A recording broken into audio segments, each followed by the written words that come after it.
There's a clone commander who is arguably the most elite in the entire Grand Army of the Republic. He reportedly trained each soldier in his unit personally, transferring anyone who fell short of his standards rather than absorbing them into the formation. A selection process no other clone commander in the GAR is documented as running. His unit fought B-2 super battle droids in hand-to-hand combat when their weapons failed mid-engagement. His armor's design lineage runs 2 decades forward in the timeline, directly into the cold assault kit the Empire deployed on Hoth. He spent years building a command relationship with one of the most prominent Jedi Masters on the High Council, and then, in 19 BBY, on a bridge on the frozen surface of Mygeeto, with the Separatist lines finally collapsing ahead of them, he ordered his troops to stop, turn, and kill that Jedi from behind. His designation is CC-1138. His name is Bacara. And if you've watched any of the major Every Single Clone Commander explained videos, the ones with complete in the title, the definitive rundowns, the full lists, there's a real chance you've never heard most of this, because Bacara keeps getting skipped. This is the video that fixes that. Before anything else, the rank needs clarification, because Clone Commander undersells what Bacara actually was. The GAR used a precise hierarchy for its clone officer corps, and at the top of that ladder, above standard Clone Commander, sat a specific designation: Clone Marshal Commander. That title didn't circulate across thousands of officers. It identified the senior clone officer of a major formation, the person responsible for the largest operational units in the field.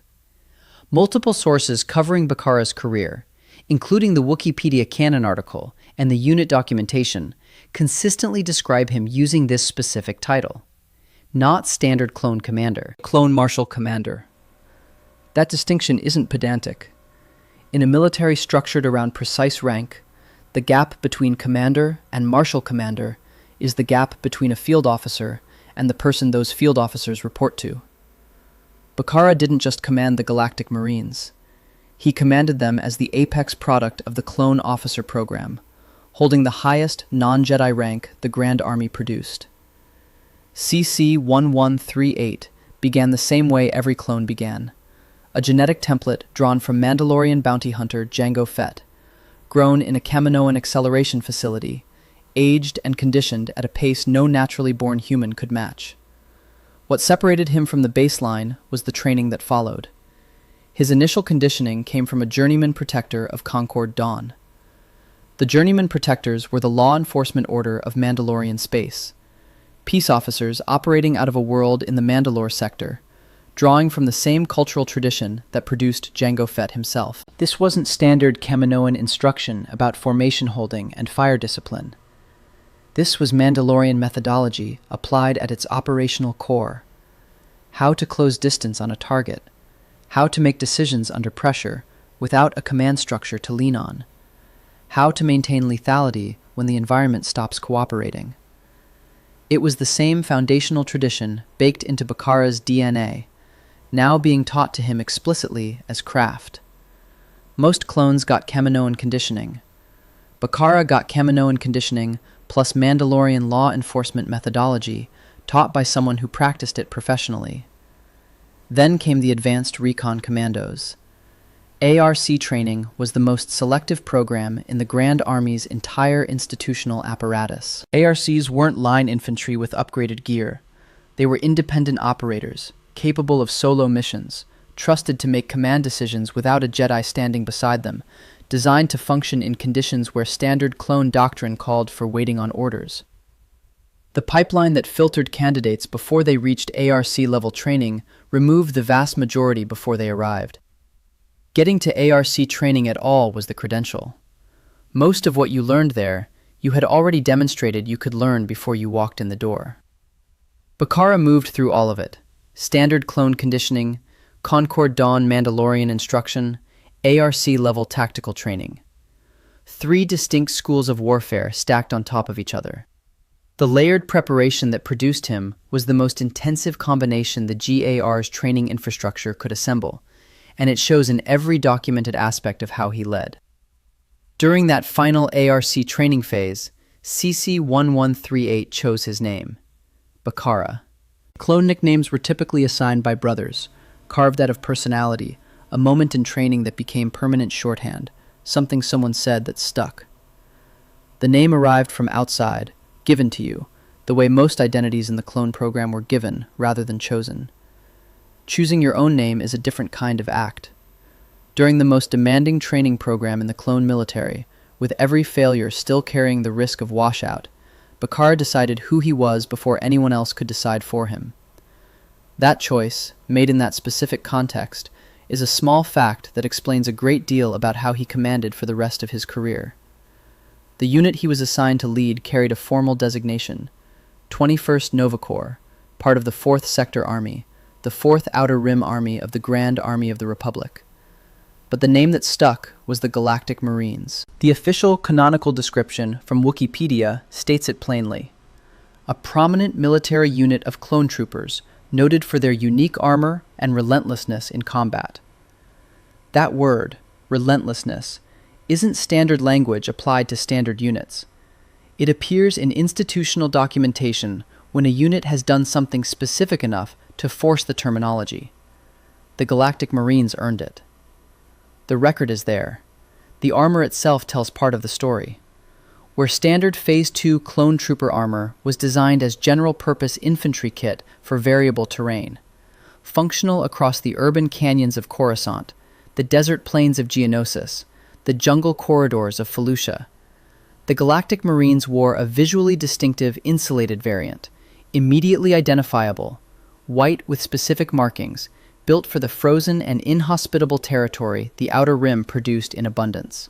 The HT-77 cold assault armor, documented in their unit record, used insulated construction specifically designed for operations in cold environments, and the visual identity of the unit on any battlefield was immediate and unmistakable.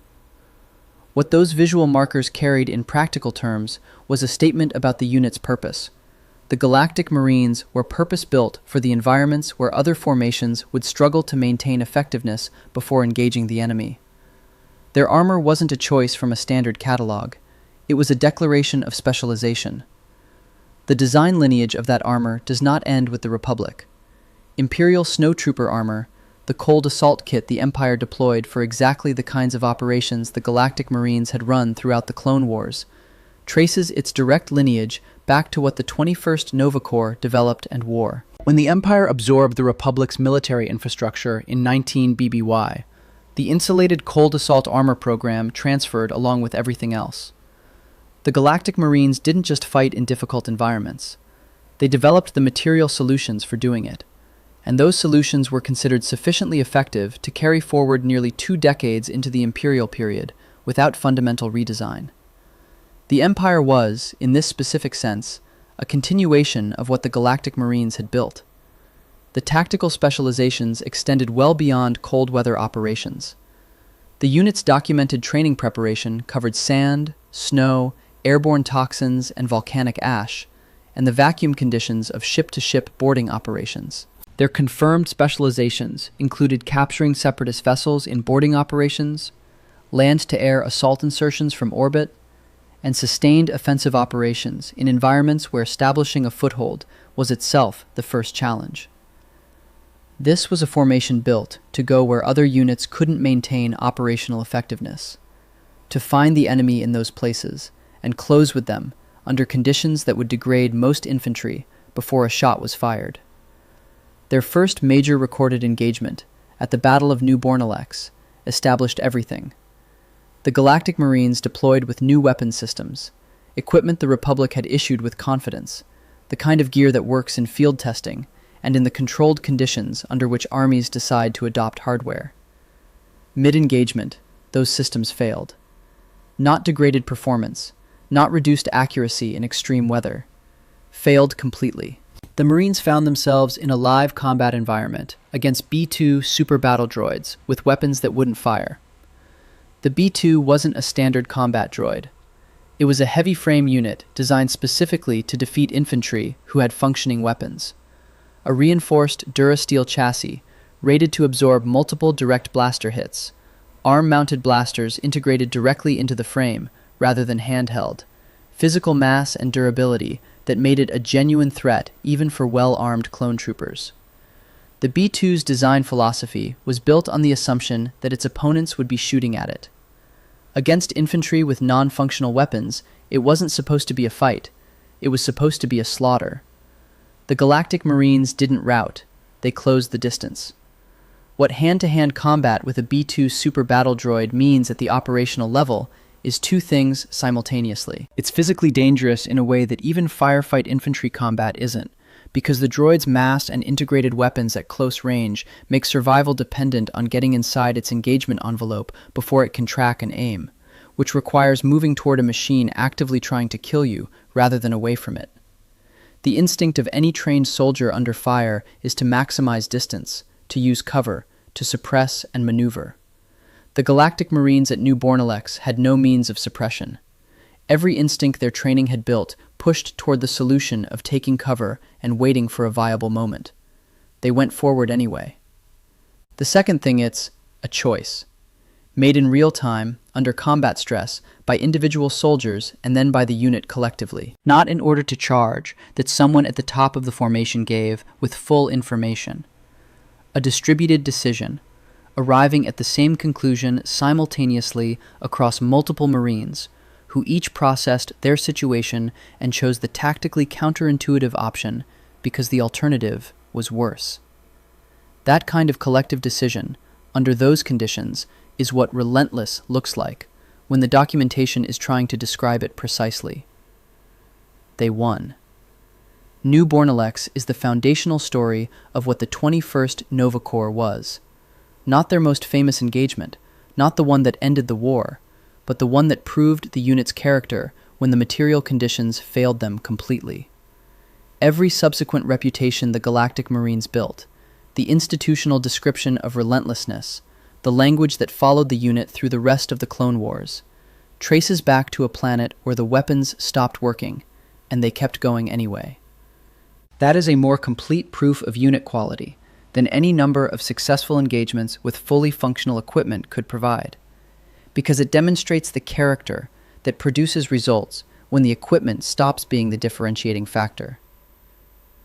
Beyond New Bornalex, the 21st Nova Corps compiled an operational record across multiple systems. Orto Platonia and Renvar both appear in their confirmed campaign history, cold weather worlds consistent with the unit's armor specialization and the tactical doctrine they had developed for frozen environments.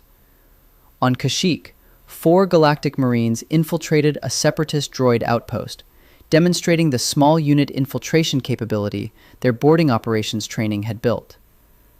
Additional campaigns in Legends-era source material include Bospity, Argonar, and Athaqua Station. Much of that extended record sits in pre-2014 expanded universe material, now classified as Legends rather than current canon. But the Legends record is worth naming, because it reflects a pattern that the canonical record alone makes clear. The Republic sent this unit into the Outer Rim, repeatedly, to the kinds of engagements that don't produce good news stories. Frozen outposts, extended sieges, environments where sustaining an operation required more from soldiers than showing up with functional gear. Elite units earn their status in any military by being trusted with the difficult assignments, not the clean ones.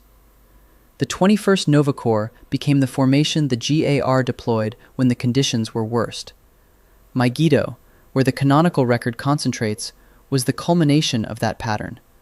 But the path to Mygeeto ran through years of operations that established what the unit was before it arrived. There is a specific claim about Bacara that surfaces in Legends-era source material and in every serious discussion of his command philosophy: that he personally oversaw the training and evaluation of each Marine in his unit, with soldiers who fell short of his standards transferred out to other postings, rather than absorbed into the formation.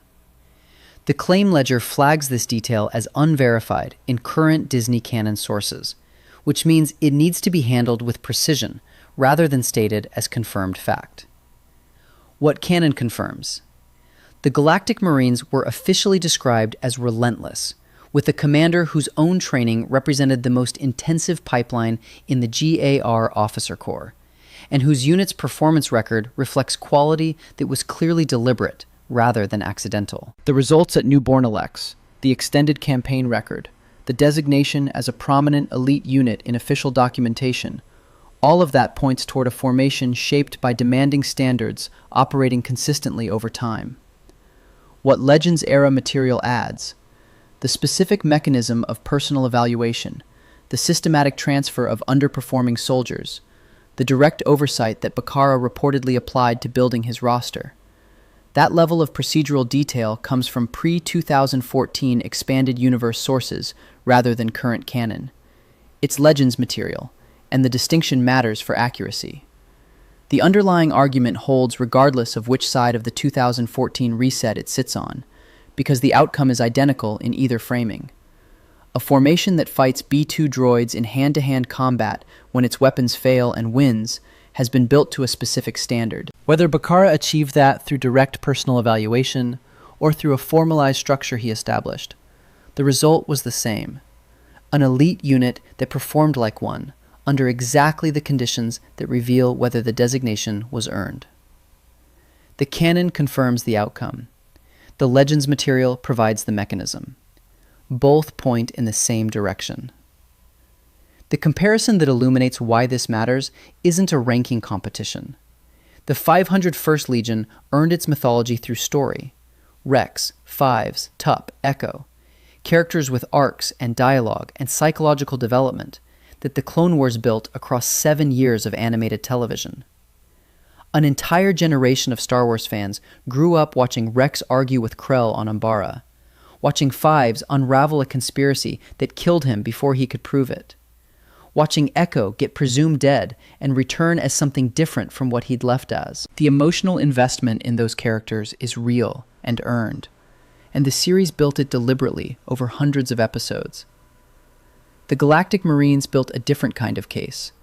Through their operational record in some of the most hostile environments the Outer Rim could produce, under a commander with the deepest training lineage in the GAR officer corps, with essentially no narrative infrastructure built around them to ensure you understood why it mattered.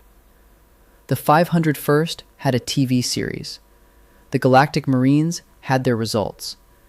The argument for Bacara and his unit isn't better than Rex. The argument is that by the metrics that military history uses when it has nothing but the record, command rank, training lineage, documented performance under adverse conditions, confirmed elite designation from official sources, the 21st Nova Corps holds up against any formation the GAR produced. And unlike the units the franchise chose to develop in depth, they made that case without anyone providing the infrastructure to make it legible. Their Jedi general was Ki-Adi-Mundi. Understanding who he was is necessary before Mygeeto can carry the weight it deserves. Ki-Adi-Mundi was a Syrian Jedi Master, identifiable immediately by the tall, bifurcated skull that housed his secondary brain, a biological distinction specific to his species. Male Syrians are born at a fraction of the rate of females, historically closer to 1 in 20, a demographic reality that has shaped Syrian society across generations. The practical adaptation that Syrian culture developed in response was institutionalized polygamy. A single male was expected to maintain multiple wives to sustain the species' population.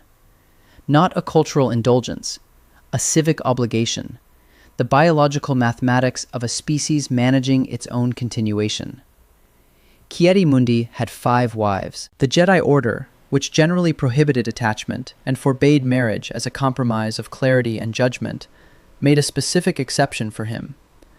Acknowledged in the Clone Wars novel No Prisoners, and established across the canonical record, the Order's reasoning was that his situation was biologically driven rather than a personal indulgence, that insisting he remain unmarried would impose a different kind of harm without meaningful benefit to his ability to serve. So they allowed it. One of the galaxy's most prominent Jedi Masters, with a seat on the High Council and a role in some of the Clone Wars' most significant engagements, was also a husband and a father, living in a framework the Order had deliberately constructed around his specific biological circumstances.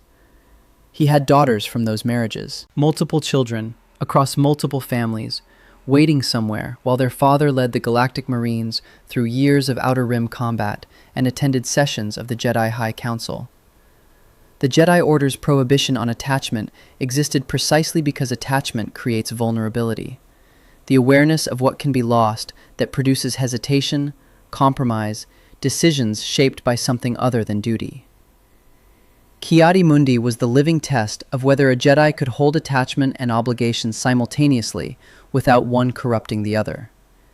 The Council's decision to allow his marriages was implicitly a judgment that he could be trusted with that balance. He apparently could. He led effectively across years of campaign work. He held his council seat. He stood on a bridge in 19 BBY on Mygeeto, with the Separatist lines breaking ahead of him, and his daughters waiting somewhere far away. And he had no reason to believe that the soldiers who had been beside him for years were anything other than exactly what they had always been. He never knew that the mechanism that would kill him had been installed in his own soldiers before the war started. The working relationship between Ki-Adi-Mundi and Bacara extended across the full length of the Mygeeto campaign, confirmed in the sources as an extended partnership encompassing multiple engagements, years of shared combat time, enough history together to develop the specific shorthand that forms between two commanders who have had to trust each other repeatedly under fire. You stop second-guessing each other's calls because the track record has validated the judgment enough times that the second-guessing becomes noise. You read intentions from body language and movement before the words arrive. By the time they were crossing those bridge networks in the final phase of the campaign, Bacara and Ki-Adi-Mundi had the kind of command relationship that only forms when two people have gotten through hard things together more than once. The Mygeeto campaign had run for years. The 21st Nova Corps ground through Separatist fortifications across a world that seemed designed to exhaust armies. Crystalline terrain reflecting light at angles that made range estimation difficult. Extreme cold that stressed both personnel and equipment. Contested urban networks where every advance through a defended position created the next defended position. The Separatist banking clan had made Mygeeto a financial and strategic priority and had defended it accordingly. The campaign didn't have the clean engagement rhythms that allowed armies to build momentum toward a conclusion. It had attrition, repositioning, advances that gained ground at cost and then held that ground at continued cost while the next objective was assessed. By the time the final phase arrived, Ki-Adi-Mundi and Bacara had fought through enough of those engagements to understand exactly what breaking through the last Separatist strongholds would require. The bridge network at the campaign's conclusion was the point where the grinding work was finally resolving into something that looked like an ending. The droid army ahead of them was breaking. The advance was holding formation. The thing both commanders had been working toward across years of cold weather combat was in front of them, finally close enough to almost name. Ki-Adi-Mundi was leading from the front, the Galactic Marines moving behind him in the formation they had drilled together and executed in combat more times than could be counted. The sound of the advance had a specific rhythm. Boots on bridge material, weapons fire from the Separatist positions ahead, the acoustic texture of an engagement that is going in your direction. Then that rhythm changed. Behind him, the Marines had stopped. The change was subtle. Not an order, not an explosion, not any of the standard interruptions to an advance. Just silence where there had been movement, the forward momentum of a unit in formation becoming suddenly absent. Ki-Adi-Mundi didn't process it consciously before he registered it. The environmental awareness a combat veteran develops after enough time in the field recognizes pattern breaks before the analytical mind has finished identifying them. He glanced over his shoulder. The Galactic Marines were no longer advancing behind him. They had stopped. They were facing him. Snow and ash were still falling across the bridge. The environmental conditions that had characterized every phase of the Mygeeto campaign, framing this specific moment the way they had framed every other moment on this planet. Ki-Adi-Mundi's breath was visible in the cold air. He had fought in this cold for years. The landscape was familiar in the way that landscapes become familiar after enough time operating in them. Not comfortable, but known. He was still on the bridge. still on Mygeeto, still in the campaign he had been running for years. Everything looked the same as it had 30 seconds ago. Bacara had given the order. Ki-Adi-Mundi's lightsaber was in his hand before the first bolt arrived, the reflexes of a Jedi Master operating without conscious direction, decades of training producing a response faster than the situation could be analyzed. The blade moved. The first volley deflected off it, redirected, the specific geometry of a Jedi's lightsaber defense working exactly as it was designed to work against incoming blaster fire. At least one Marine in the sequence visibly reacted to a reflected bolt, a combat dodge, the body responding to incoming fire faster than reasoning could, which says something true about what Bacara had built in this unit, that their trained responses operated correctly, even in a situation no training could have made genuinely familiar. But the order Bacara had given produced continued fire. Sustained, organized, the coordinated output of a trained unit executing an objective. Half a platoon of soldiers who had fought B-2 super battle droids bare-handed at New Bornalex, who had run through ARC-influenced tactical doctrine under a commander with the most intensive training lineage in the GAR, were now the threat. The volume of blaster fire exceeded what any single lightsaber defense could redirect indefinitely. The mathematics of the situation weren't survivable. Ki-Adi-Mundi deflected what he could. Then he fell. The sequence in Revenge of the Sith runs less than 30 seconds. It contains more weight per second than almost anything else in the prequel trilogy, and the reason has nothing to do with the choreography. It has to do with accumulation. Ki-Adi-Mundi had spoken in the films before this moment. He had a seat on the Jedi High Council, visible in multiple prequel scenes. He had wives and daughters. He had appeared across 5 seasons of the Clone Wars, enough canonical existence as a specific person that his loss was the loss of someone the audience had been given enough of to grieve. Fans have noted for 20 years that his expression in that sequence, the glance back, the brief moment of confusion, the recognition, is the most emotionally precise Order 66 death in the prequel trilogy. That assessment is correct. Every other Jedi in the montage is a name, a face, a moment of shock. Ki-Adi-Mundi's moment is all of that, plus the accumulated weight of everything he had been before that bridge, including the family he was never going home to. Star Wars and Philosophy Strikes Back. This is the Way. An academic philosophy text examining moral questions through the lens of Star Wars contains a chapter on Order 66 and moral autonomy that addresses Bacara directly. The chapter examines his compliance as representing a specific form of obedience, immediate, total, structureless, without the psychological conflict that distinguished Rex and Fives and the handful of clones who fought the inhibitor chip's command. That framing points toward the correct moral accounting of what happened on that bridge.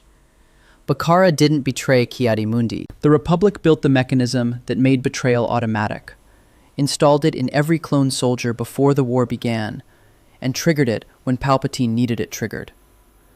The inhibitor chip that produced Bacara's compliance on Mygeeto wasn't a failure of his character. It was the operation of a system designed precisely to override character, to take the most loyal, effective, well-trained soldiers the Republic had built and make their loyalty irrelevant at the moment of maximum strategic need. The Galactic Marines on that bridge were victims of the same architecture that killed the Jedi Master they were ordered to shoot. Both of them casualties of a trap set years before either of them walked onto that planet. That context doesn't change what happened. It explains it correctly. After the bridge, Bacara is gone from the canonical record. Episode 3. 2 scenes, one of which is the execution, and a hologram cameo in the Clone Wars Season 7, Episode 9, Old Friends Not Forgotten. Brief enough that fans specifically flag it as the only acknowledgement he received across the entire animated series. No extended arc, no episode built around his psychology, no novel, no comic run, no return in the Bad Batch with an expanded role.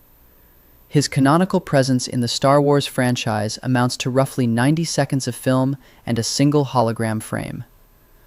The Legends article on Wookieepedia is substantially more detailed, tracing his full service history, the tactical philosophy that shaped his command, the extended campaign record that built the Galactic Marines.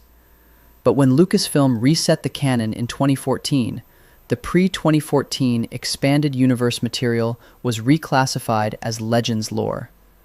What survived as canon was the databank entry, the film appearance, and the hologram. Enough to confirm he existed and what his unit was. Not enough to tell you why any of it mattered. The structural reason he gets skipped in comprehensive clone commander lists is straightforward. Screen time is the most intuitive proxy for importance in Star Wars content, and for most clone commanders, it works correctly. You track who appeared in how many episodes, rank by audience familiarity, and the list assembles itself.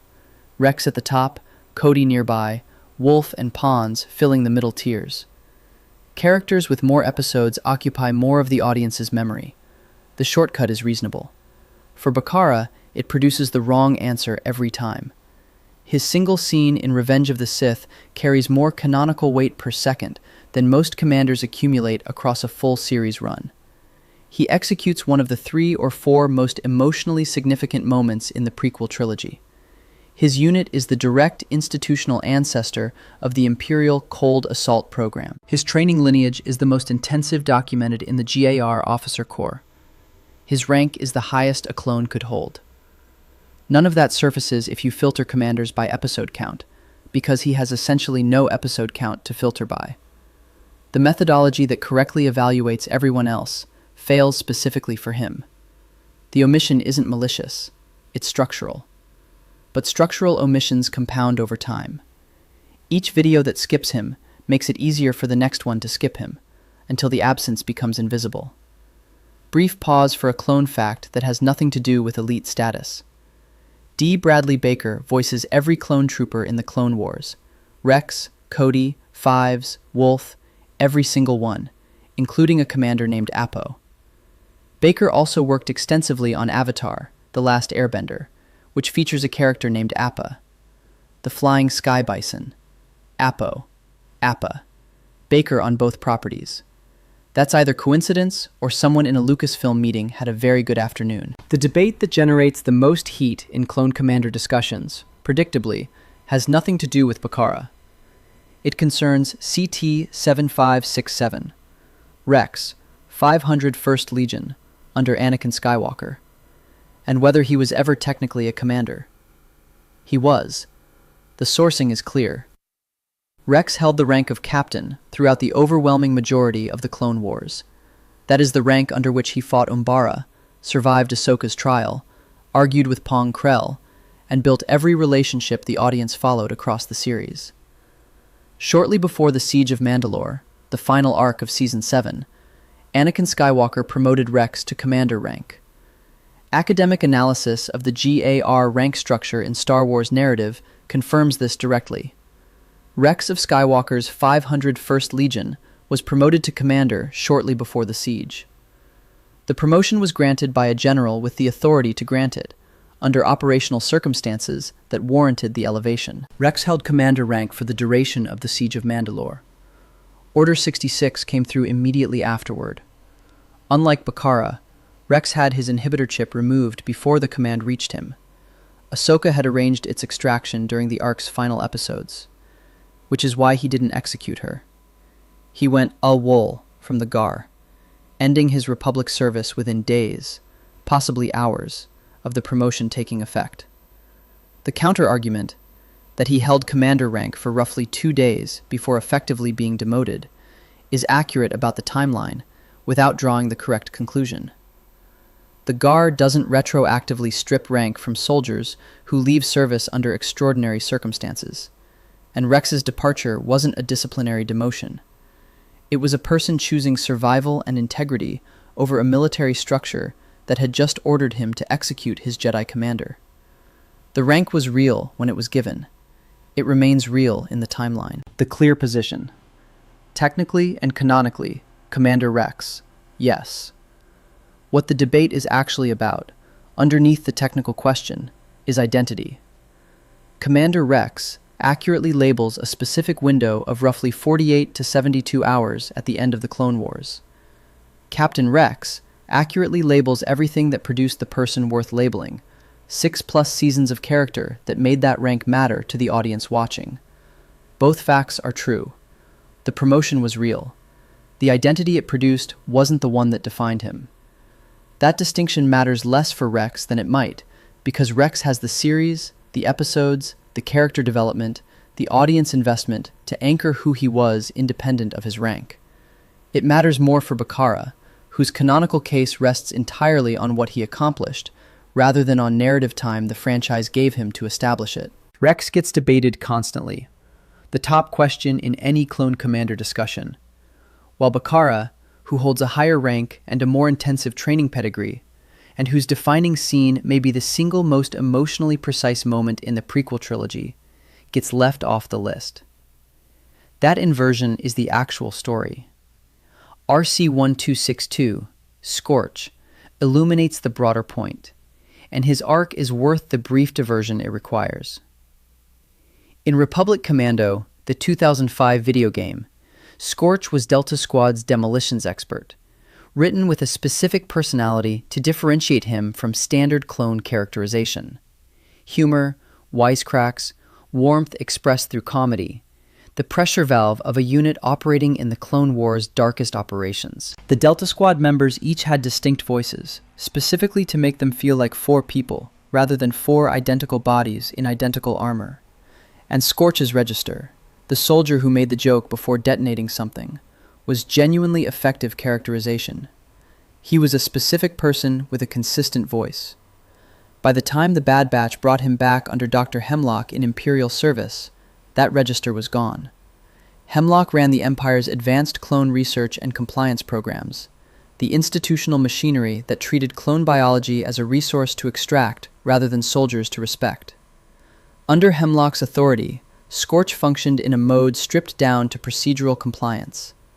Baker's voice, same as always, different person delivering it. The tragedy of that arc works through contrast, and it connects directly to what happened on that bridge on Mygeeto. The inhibitor chip that produced Bacara's compliance was instantaneous, an override that removed choice in the time it took an order to transmit. What the Empire did to Scorch under Hemlock was slower, institutional, built through accumulated pressure until the self that would resist had nothing left to push back with. Both processes produced the same result, a soldier who could no longer choose to be himself.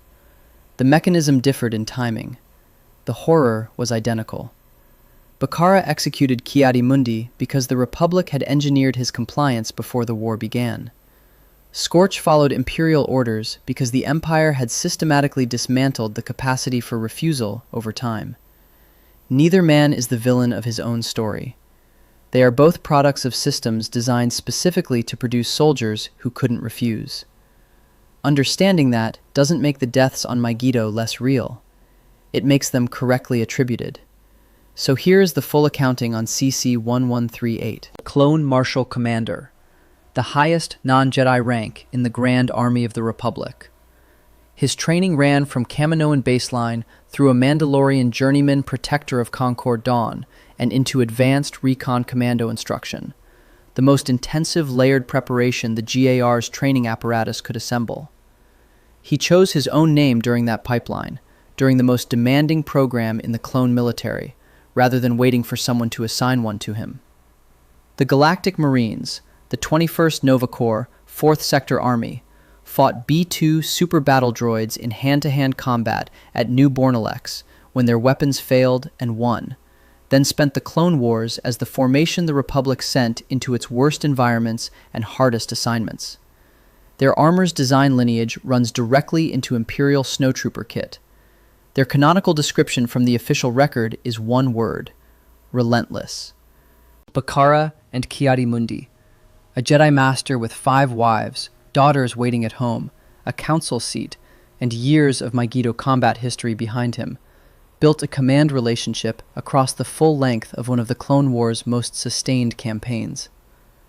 That relationship ended in 19 BBY, on a bridge in falling snow and ash, when the inhibitor chip the Republic had engineered into every clone soldier before the war started did exactly what Palpatine had designed it to do. Ki-Adi-Mundi deflected the first volleys, glanced back at the men he had fought beside for years, and was overwhelmed. The sequence runs less than 30 seconds. It's the most emotionally concentrated Order 66 death in the prequel trilogy. His canonical footprint after that moment is a hologram cameo and a databank entry. Every comprehensive list that filters clone commanders by screen time produces the wrong answer for him specifically. His canonical weight is concentrated into a single 90-second window rather than distributed across seasons, and the proxy that works for everyone else fails at exactly the point where Bacara would show up. The record on CC-1138 has been sitting in legend sources and in one film scene for 20 years, waiting for someone to pull it together and say it plainly. His rank is the highest a clone could hold. His unit won hand-to-hand combat against droids designed to kill armed infantry. His execution of Ki-Adi-Mundi on Mygeeto is one of the most devastating moments in 6 films of prequel storytelling, and he keeps getting left off the list. CC-1138 is on the list. Subscribe for more stories like this.